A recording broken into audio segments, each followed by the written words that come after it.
De la République antiterroriste, invité de France Info jusqu'à 9h. On s'interrompt quelques instants et on va évoquer ensuite assez longuement le procès qui s'ouvre après-demain à Paris des attentats de 2015. D'abord le fil info à 8h41 avec Mélanie Delaunay. Pas de retour à la normale avant demain matin, au mieux dans le sud-ouest. Après les gros retards sur les rails, les passagers de 3 trains ont passé la nuit à bord, jusqu'à 20 heures de retard.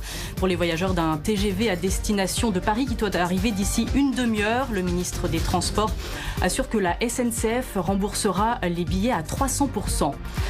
Les profs de retour à l'école depuis ce matin et demain c'est la rentrée pour les élèves. Ceux de plus de 11 ans devront porter le masque en classe. Des médecins appellent à le rendre obligatoire dès 6 ans. C'est une mesure inopportune et non reliée à la réalité, réagit sur France Info le vice-président de la Société française de pédiatrie.